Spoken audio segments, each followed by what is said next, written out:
আজ সোমবার 10ই শ্রাবণ 2026 সালের 27শে জুলাই। মেষ রাশি, মেষ লগ্ন, এরিস সাইনের জাতক জাতিকাদের আজকের দিনটি কিন্তু এক কথায় বেশ কাটতে চলেছে।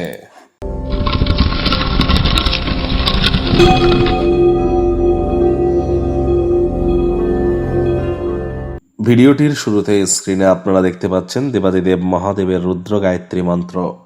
ওম তৎপুরুষায় বিদ্মহে মহাদেবায় ধীমহি তন্ন রুদ্র প্রচোদয়াৎ।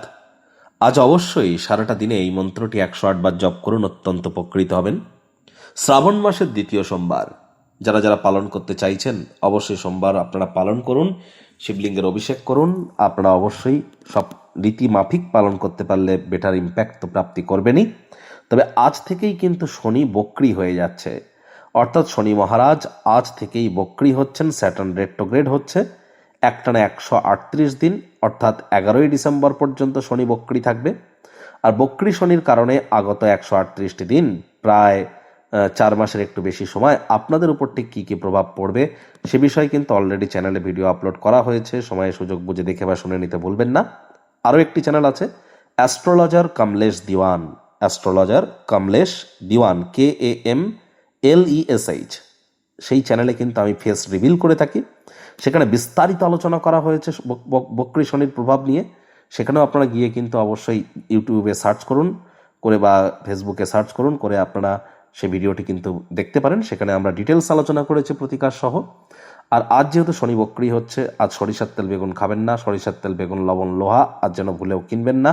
চাঁদ দেখতে পেলে চাঁদের আলো আপনারা গায়ে লাগান। শ্রমিক সম্প্রদায় বয়োজ্যেষ্ঠ মানুষজনদেরকে সম্মান করুন এবং মাতৃভক্ত ধর্মপ্রাণ কর্মনিষ্ঠ হওয়ার চেষ্টা করুন। বাসি খাদ্য খাবার যেন খাবেন না।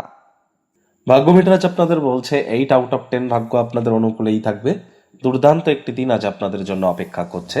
সামনে থাকা সময়ে সুযোগের সদ্ব্যবহার করতে যেন ভুলবেন না, কারণ এমন দিন কিন্তু জীবনে বারবার আসে না। আজ দান ধ্যান করার মতো গোপন আশীর্বাদ আপনার ক্ষেত্রে আপনাকে মুক্তির স্বাদ কিন্তু প্রদান করাতে পারে। আজ শরীর মনের সতেজতা এবং তরতাজাই আপনারা অনুভব করবেন। আজ অর্থ উপার্জন করতেও আপনারা সক্ষম হবেন কোনো না কারোর সাহায্যে। নতুন উদ্যোগ পরিকল্পনা নির্মাণ কার্যের শুরুয়াতও আজ করা যেতেই পারে, তবে তাড়াহুড়ো করলেই কিন্তু ক্ষতি। চাকরিজীবীদের জন্য অফিসের পরিবেশ এক প্রকার বেশ। বস কলিগদের সাথে ভাব ভালোবাসা বাড়বে। কর্মে গতি অনুভব করবেন। নিজের মেধা, দক্ষতা, ট্যালেন্টের দৌলতে প্রশংসার পাত্রপাত্রীও আপনারা হতেই পারেন। রাজনীতিবিদ যারা আছেন জনসংযোগ বৃদ্ধি করুন, সমাজে পপুলারিটিও আপনাদের বাড়বে। শিক্ষার্থী বিদ্যার্থীরা যে কোনো প্রকার পরীক্ষা প্রতিযোগিতায় সফলতা প্রাপ্তি করবেন। উচ্চ শিক্ষার জন্য যারা বিদেশ যাত্রার কথা ভাবছিলেন, ভাগ্যদেবীও আজ আপনাদের পক্ষেই আছেন। সন্তান সন্ততি থেকে থাকলে তারাও তাদের কৃতিত্বের দ্বারা আপনাদেরকে গর্বিত অনুভব করাবে। হাউস ওয়াইফদের জন্য দিনটি এক প্রকার বেশ। প্রেমিক প্রেমিকা, স্বামী স্ত্রী দিনটিকে যতটা সম্ভব রোম্যান্টিক করে তোলা যায় সেই প্রচেষ্টাই তো আপনাদের জারি রাখা উচিত। অবিবাহিতদেরও বিবাহের যোগ কিন্তু আজ পরিলক্ষিত হচ্ছে। যাদের সাথে সময় কাটালে আপনার সময় খারাপ যায় তাদের কাজ অ্যাভয়েড করবার চেষ্টা করুন। আর যদি একদিনের ছুটিতে আপনারা যেতে চান, নিশ্চিন্তে যান। আর আপনার অনুপস্থিতিতেও সবকিছু ঠিকঠাকই চলবে। কোনো সমস্যা দেখা দিলে আপনি ঘুরে এসে সবকিছু সহজেই ঠিক করে নিতে পারবেন। আজ নিজেকে বিশ্বাস করুন। ভুল সময়ে ভুল জিনিস না বলতে চেষ্টা করুন। শব্দ চয়নের দিকে নজর দিন। পরিবার পরিজন নিকটে স্থানীয় ব্যক্তিবর্গদের সাথে ভাব ভালোবাসা বাড়তে চলেছে। শত্রুপক্ষ বিরোধী পক্ষ আজ কিন্তু খুব একটি শক্তিশালী থাকছে না, সুতরাং এ বিষয়ে অতিরিক্ত টেনশন নেবেন না।